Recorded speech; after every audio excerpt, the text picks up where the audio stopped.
My mother said, Olivia, after all the years we've poured into you, this is how you thank us by turning every family moment into your own personal crisis. My father cut in. Your older sister never demands special treatment or acts like her job makes her too important for us. My mother continued. We planned this whole backyard party to celebrate your promotion, but we decided not to mention your allergy nonsense to anyone this time. My father added, maybe it's time you stopped hiding behind excuses and just ate what your mother cooked like the rest of the family. My mother finished. If you can't handle being part of this family without making everything about you, then perhaps you shouldn't be celebrating here at all. Hi, my name is Olivia Bennett. I am 32 years old. I stood on the patio of my parents' house in suburban Grand Rapids, the late afternoon sun warm on my shoulders, while the smell of grilled meat drifted from the smoker. My heart did not race or pound. Instead, it felt heavy, as though something inside me had quietly shifted out of place. The words my mother and father had just spoken hung in the warm Michigan air, each one landing with a soft finality that made me realize how long I had been explaining away their small comments and sideways glances. I thought back to the last few months, the promotion at the marketing firm, where I coordinate campaigns for local manufacturers, the late nights I had put in while still making sure to call my parents every Sunday, and the way I had trusted them when they insisted on hosting this family gathering to mark my success. Now, those same people were telling me without raising their voices that my needs were an inconvenience and my achievements somehow diminished the family. A calm kind of sadness settled over me, not dramatic or angry, just the clear recognition that the version of my parents I had held on to for so long might never have existed. I wondered in that quiet moment how many other times I had chosen to seek care where there was only control. If you have ever sat across from the people who raised you and suddenly heard them admit they stopped trying to protect you, I would love to know in the comments what that moment felt like for you, because I am still trying to make sense of mine. That afternoon had begun so ordinarily. I drove over from our little ranch-style home on the east side of Grand Rapids, with my husband, Ethan Harper, both of us carrying a couple of side dishes I had prepared the night before. Nothing with fruit, of course, because I learned the hard way years ago that my rosacea allergy is no joke. It had shown up in my late 20s after a bad reaction to strawberries that left my throat closing up in the emergency room at Spectrum Health. Since then, I had become careful in a way that felt almost second nature, scanning labels, asking questions at restaurants, and politely declining anything I was not sure about. Ethan had always been understanding about it. We met at a work conference 3 years ago when I was still building my client list, and our shared love of quiet weekends hiking the trails along the Grand River had turned into something steady and good. We got married in a small ceremony at a park downtown the following spring. And life had felt balanced, both of us working full-time, splitting chores, and making time for each other without the constant drama I sometimes heard about from friends. My older sister, Madison Harper, had arrived at the party earlier with her husband and their two little ones. She lives just 20 minutes away in the same neighborhood where we all grew up, and she has always been the one my parents point to when they talk about doing things the right way. She stayed closer to home after college, took a part-time job at a local daycare so she could be available for family, and never seemed to question the way things were done. I had always been proud of her in my own way, but I also knew the quiet comparisons my mother and father made whenever I chose a different path, moving to an apartment closer to downtown for my first job, traveling for work conferences, or accepting a promotion that meant longer hours. None of it was said outright back then. It came in the form of gentle sighs or remarks like your older sister never misses Sunday dinner. I told myself it was just their generation that they worried because they loved me. The party itself looked perfect at first. My parents had set up folding tables under the big maple tree in their backyard, strung a few lights, and invited a handful of neighbors and my coworker Sofia Ramirez, who had become a close friend after we bonded over tough client deadlines. Sophia worked in the same marketing department and had driven over with a bottle of sparkling cider so I could join the toasts without alcohol. My mother had spent the morning in the kitchen, and when I offered to help, she waved me away with a smile that now looking back felt a little too practiced. "Everything is taken care of, sweetheart," she had said. "We know about your situation." I believed her the same way I had believed her dozens of times before when she offered to watch what she served at family gatherings. We were about halfway through the meal when Ethan leaned over and quietly asked if I was sure the marinade on the chicken was safe. I paused fork halfway to my mouth and felt that familiar flicker of caution. My mother overheard and laughed softly. "Oh, Ethan, you worry too much. It is just a little family recipe." But something in the way my father glanced at her quick, almost conspiratorial, made the hair on my arms stand up. I set the fork down. Sophia, sitting across from me, caught my eye and gave a small nod toward the kitchen like she wanted to check something. I excused myself a minute later, following her inside under the pretense of refilling drinks. In the kitchen, Sophia opened the fridge and pulled out the container of leftover marinade. "Live, there are peaches in here," she whispered. "And I saw your mother add apple cider to the sauce earlier. I do not think they told the neighbor who helped grill." Her voice stayed even the same calm tone she used when we debriefed difficult meetings at work. I stared at the container for a long second, the pieces sliding into place, without any big dramatic music or sudden tears. It was not an accident. My parents had known for years how serious the allergy was, how even trace amounts could send me to urgent care, and they had chosen on the day they were supposedly celebrating me to ignore it completely. I walked back outside feeling strangely steady the way you do when a long simmering worry finally gets named. My mother was laughing with my older sister at the end of the table, the two of them looking so comfortable together that it almost hurt to watch. My father caught my expression and raised an eyebrow. "Everything all right, Olivia?" he asked, his voice carrying that familiar mix of concern and impatience. I told them I was not feeling well, and that Ethan and I would head home early. The shift in the air was immediate. My mother's smile tightened. "You are leaving after we did all this for you?" My father stood up, slowly wiping his hands on a napkin.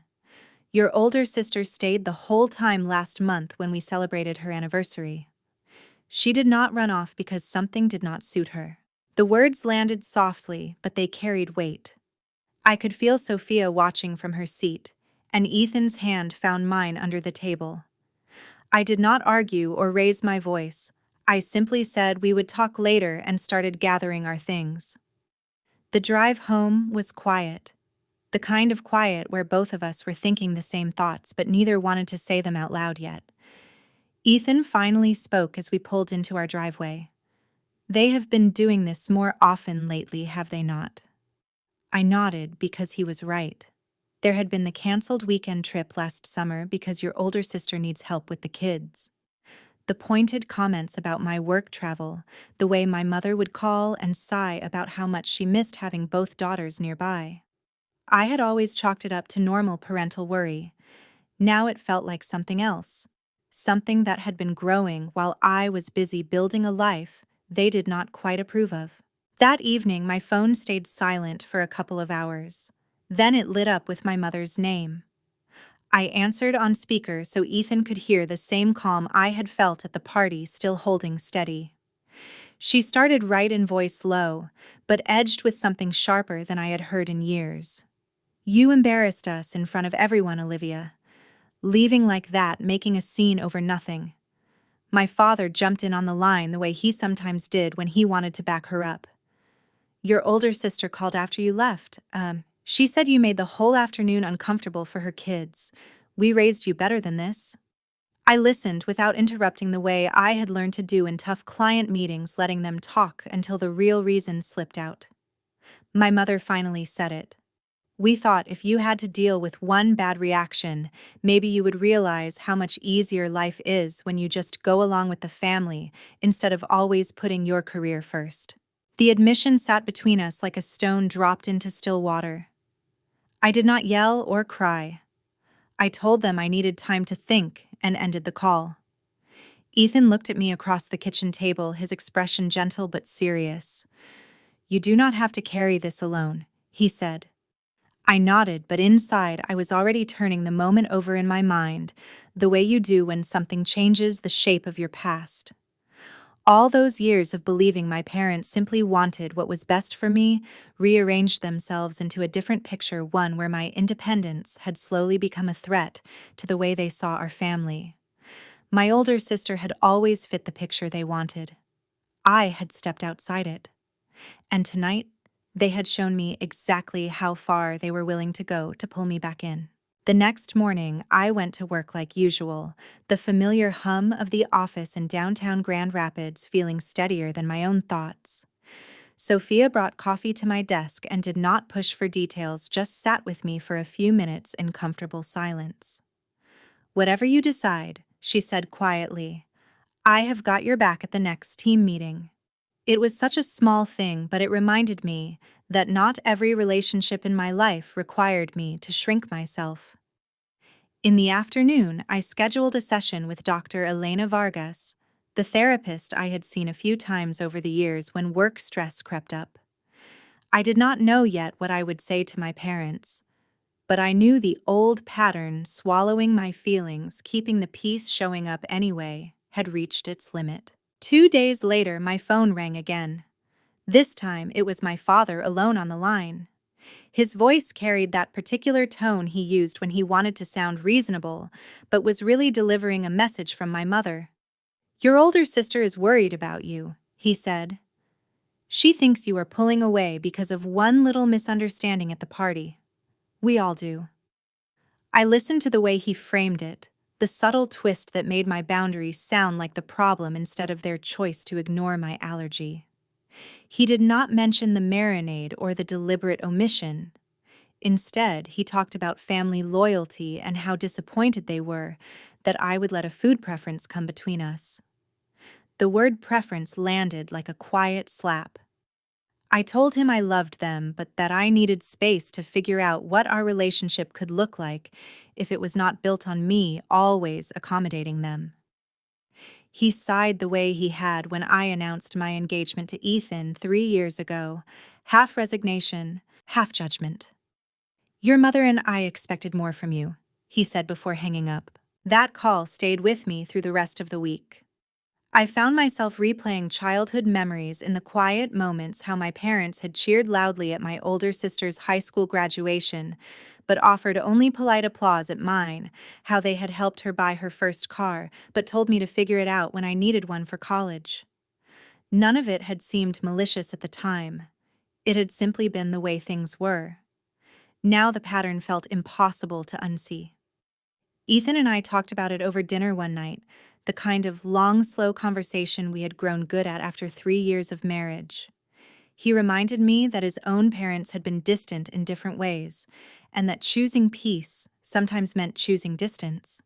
I nodded, feeling the weight of what he was saying, but still unsure how far I was willing to go. By the following weekend, the small violations had started to pile up in new ways.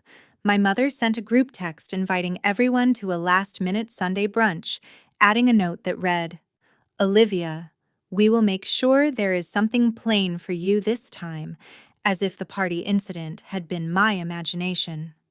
My older sister replied with a heart emoji and a comment about how nice it would be to have the whole family together again.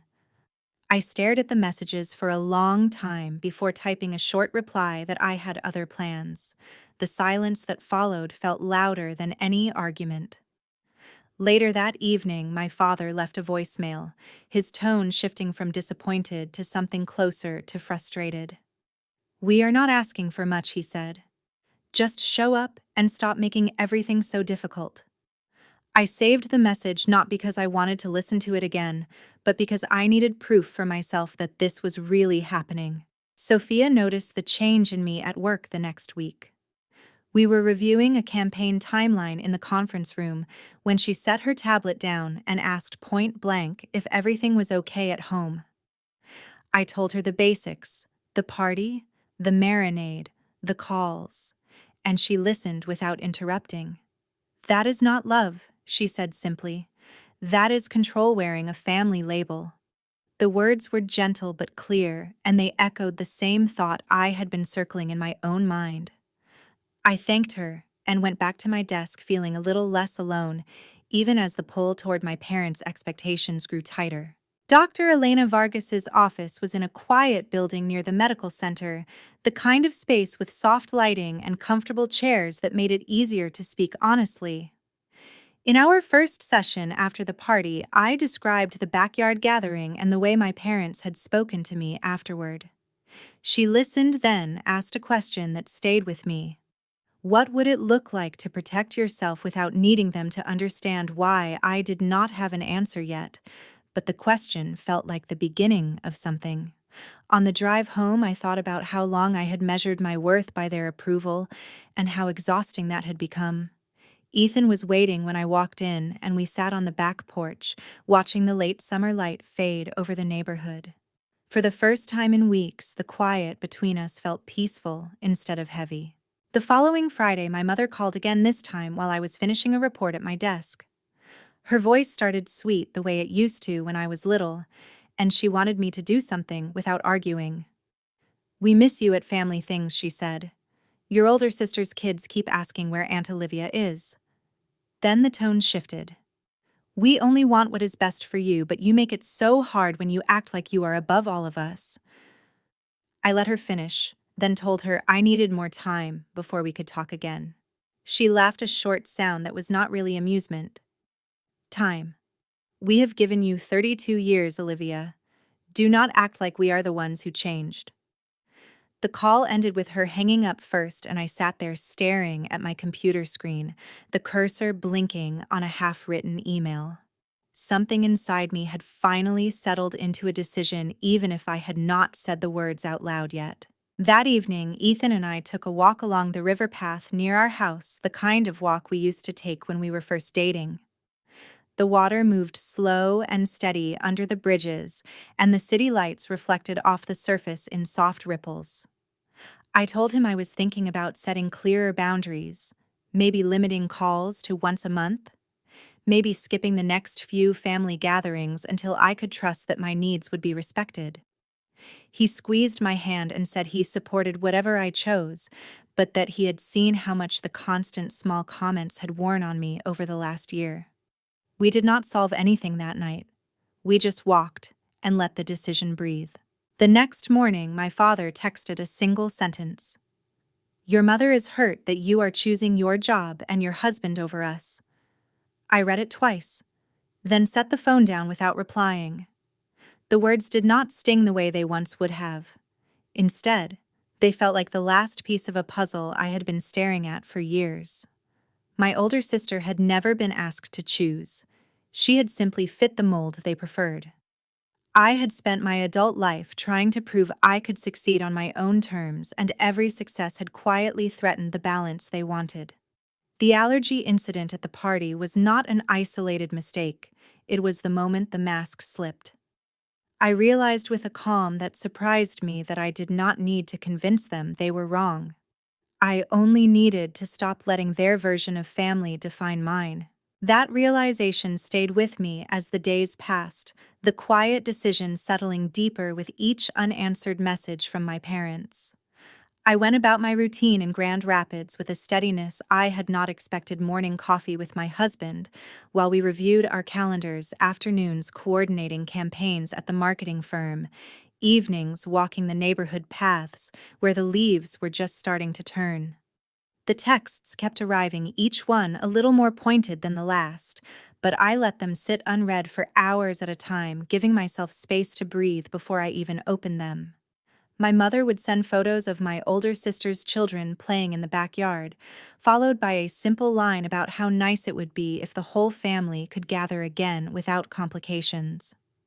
My father followed up with practical reminders about upcoming holidays and how important it was for everyone to pitch in the way my older sister always did. None of it was loud or dramatic. It was the steady drip of expectation, the same rhythm I had grown up hearing, but was only now hearing clearly for what it was. One evening after work, as my husband and I sat on our small back deck, With the river breeze carrying the faint scent of fall, he asked gently how I was holding up. I told him the truth that the party had cracked something open inside me, not in a shattering way, but in a slow, necessary way, like ice giving way on a pond. He nodded and shared a story from his own family how he had learned years ago that love sometimes meant stepping back, so you could see the pattern more honestly. We did not rush to any big conclusions that night. We simply sat together letting the quiet do its work. The next morning, I finally replied to one of my mother's messages, keeping my words short, and even I appreciated the invitation but needed a little more time before joining any family events. The response came almost immediately, a group text that included my older sister and my father. My mother wrote that she understood life was busy, but wondered if my promotion had made me forget where I came from. My older sister chimed in right after saying she hoped I was not letting work stress turn me away from the people who had always been there for me. My father added a single line at the end: "We only want what is best, but we cannot keep pretending your choices do not affect all of us." I read the messages twice, then set my phone down on the kitchen counter and went for a walk alone. The calm I felt was not numbness. It was clarity, the kind that comes when you stop trying to fix something that was never yours to repair. Later that week, I met Sofia Ramirez for lunch at a small cafe downtown, the kind of place with mismatched chairs and strong coffee, where we often debriefed tough client projects. She listened as I described the texts and the way my parents had framed my boundary as selfishness. Sophia had become more than a coworker over the past year. She was the one who had spotted the peaches in the marinade that day at the party, the one who had quietly stood beside me without needing to be asked. "You are not the problem here," she said simply, her voice steady as she stirred sugar into her cup. "They are asking you to shrink, so they do not have to change. That is not how family is supposed to work." Her words landed softly without drama, and I felt a small weight lift, the kind you do not notice until it is gone. I scheduled another session with Dr. Elena Vargas the following afternoon. Her office overlooked a quiet side street lined with maple trees, and I sat in the familiar chair describing how the allergy incident had shifted from a single moment into a mirror for everything that had come before it. She asked me what protecting my peace looked like now, not as a reaction, but as a choice. I answered that it felt like learning to speak in a language my parents might never fully understand, clear, consistent, and kind to myself. We talked about the difference between distance and punishment, and how setting limits could be an act of love toward the life I was building with my husband. When I left her office, the late September light was slanting through the leaves, and for the first time I felt the decision forming not as defiance, but as a quiet necessity. The pressure did not stop. 2 weeks after the party, my mother called while I was finishing a campaign brief at my desk. Her voice started warm the way it used to when I was younger, and she wanted me to see things her way. She said she missed our Sunday calls and wondered if my new role at work had made me too busy for the family that raised me. I listened without interrupting, then told her I loved them, but that I was focusing on what felt healthy right now. The shift in her tone was subtle but unmistakable. "Healthy for who, Olivia?" She asked, the words carrying that familiar mix of concern and correction. "Your older sister manages her job and still makes time for everyone. We are not asking you to give up your career, just to remember you are part of something bigger than yourself." My father joined the call on another line, as he often did when he sensed the conversation needed reinforcing. He reminded me how proud they had been when I got the promotion, but added that pride came with responsibility, and that responsibility included not making family gatherings awkward over small details like food preferences. I felt the familiar pull, the old habit of explaining myself rising up, but I let it pass. Instead, I said I needed to go and ended the call gently. That night, my husband and I cooked dinner together, the simple rhythm of chopping vegetables and talking about our days feeling like an anchor. He asked if I wanted him to speak to my parents, and I told him no. This was something I needed to handle in my own time, my own way. The following weekend, my older sister sent a private message asking if everything was okay, saying my mother had been upset and that the kids missed their aunt. I replied that I was taking some space to work through things and hoped she understood. Her response came back quickly. I get that work is important, but family should come first sometimes. The words stung in a quiet way, not because they were new, but because they showed how deeply the pattern ran, how even my older sister had absorbed the same expectations my parents lived by. By the middle of October, the small escalations had become a steady current. My father left a voicemail suggesting we all meet for coffee to clear the air, framing it as a simple conversation between adults. My mother followed up with a longer message listing the ways she and my father had supported me over the years, helping with my first apartment, attending every work event they could, always being there when I needed advice. She ended by saying it hurt to feel shut out now that I was doing well. I listened to the messages in my car. After work, the parking lot of the marketing firm nearly empty under the streetlights. The calm I had been carrying held steady, but beneath it, I felt a growing certainty that the conversation they wanted was not about clearing the air at all. It was about returning to the old roles, the ones where I adjusted and they decided what was reasonable. I talked it over with Sophia again during a slow afternoon at the office. We were reviewing mock-ups for a new client campaign when she set her laptop aside and asked how the family situation was unfolding.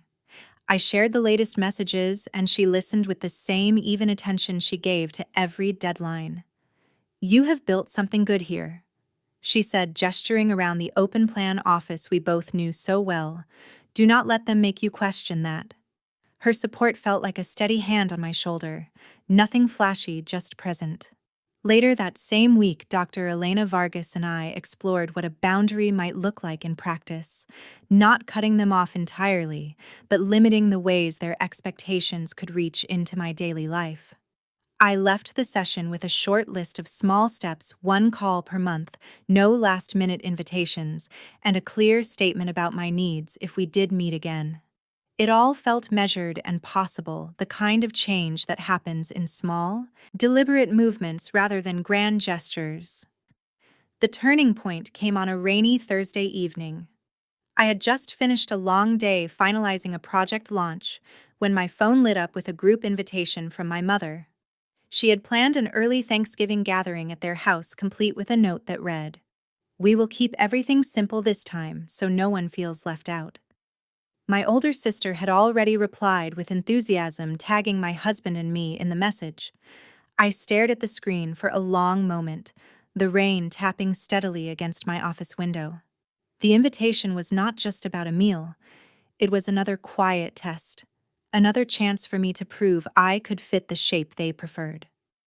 I set the phone down without answering and drove home through the wet streets, the wipers moving in their rhythmic sweep. When I walked in the door, my husband looked up from the couch, sensing the shift in my energy before I even spoke. I told him I thought it was time to have a real conversation with my parents. One where I laid out what I could and could not do anymore, not as a threat, but as the truth of where I stood. He nodded, and we sat together while I drafted a short message explaining that I would not be attending the gathering and that I needed our future interactions to include respect for my health and my choices. I did not send it right away. Instead, I let it sit overnight, the words waiting like a door I was preparing to walk through. The next morning, I read it again, made one small edit for clarity, and hit send. The response came faster than I expected, a call from my mother within the hour. Her voice was calm at first, almost reasonable, but the undercurrent of frustration was unmistakable. "Olivia, we are trying to include you," she said. "If you keep pushing us away like this, how do you expect things to get better?" My father joined the line, his tone carrying that same measured disappointment. "Your older sister is worried you are isolating yourself. We all are." I listened to them both. The rain from the night before still glistening on the leaves outside our kitchen window. And for the first time, I answered without the old instinct to smooth things over. I told them I loved them, but that I was choosing to protect my peace in a way that meant fewer visits and clearer limits. The silence on the other end stretched longer than I anticipated. My mother's next words came out softer, almost puzzled. "We never thought it would come to this with you." My father added that they had always done their best and hoped I would see that someday. I did not argue or explain further. I simply said I needed to go and ended the call. The house felt quieter afterward, not empty, but lighter, as if a long-held tension had finally been named and set down. My husband stepped behind me and rested his hands on my shoulders, the touch steady and wordless. I leaned into it, feeling the decision settle fully for the first time, not as a victory or a defeat, but as the beginning of something simpler and more honest. The weeks that followed carried a different kind of quiet than I had known before. The holidays arrived with their usual Michigan chill, the first snow dusting the lawns along our street, and for the first time in my adult life, I did not spend Thanksgiving or Christmas at my parents' house. My husband and I hosted a small dinner with Sofia Ramirez and her partner, along with a couple of other friends from work who had become like chosen family over the years. We cooked simple dishes that fit my needs perfectly, laughed over old stories, and toasted to the year ahead without any underlying tension. Sophia pulled me aside at one point and told me how proud she was of the space I had claimed for myself, her words warm and straightforward, the way they always were. Dr. Elena Vargas and I had one final session before the new year, where we talked about the loneliness that sometimes crept in during quiet evenings, and how it was not a sign of failure, but simply the cost of choosing differently. She reminded me that peace often arrived hand in hand with a certain emptiness, and that learning to sit with both was part of the growth. I felt that emptiness more sharply on some days than others. There were moments when I would catch myself reaching for the phone to call my mother about a small work win or to check in on my older sister's kids, only to remember the new limits I had set and set the phone down again. My husband noticed those moments and would sit with me without pressing, letting the feeling pass naturally. The texts from my parents slowed to the once-a-month rhythm I had requested, each one polite on the surface but carrying the same subtle reminders of how much easier things used to be when I simply went along. My older sister sent occasional photos of family gatherings, never pushing, but always including a line about how everyone missed me there. I replied when it felt right, keeping my answers warm, yet brief, and over time the exchanges grew shorter and more distant, like echoes fading across a wide valley. Looking back now, months later, the choice still feels like the right one, even on the days when the loneliness settles in more deeply. I continue my work at the marketing firm with a focus I had not known before, coordinating campaigns that bring me real satisfaction without the constant background worry of family expectations waiting at the end of each day. My husband and I have grown even closer in the space we have created together, taking longer hikes along the Grand River on weekends and planning small trips that feel like our own quiet adventures. Sophia has become a steady presence in my life, the kind of friend who checks in without needing a reason, and Dr. Elena Vargas's guidance still echoes in the way I catch myself choosing peace before old patterns can pull me back. Yet there is no dramatic victory here, no moment when my parents suddenly understood or apologized in the way stories sometimes promise. There is only this new chapter of distance.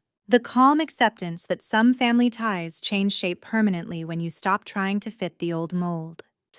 I still love them in the quiet way you love people who shaped you, even when their shape no longer fits who you have become.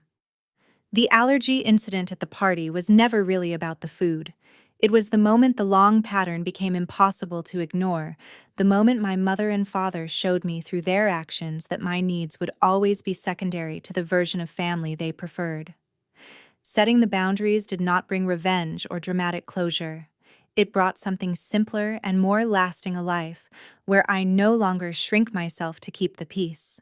And in that simplicity, There is a loneliness I have learned to sit with a gentle ache that reminds me every day of the cost and the freedom of choosing myself.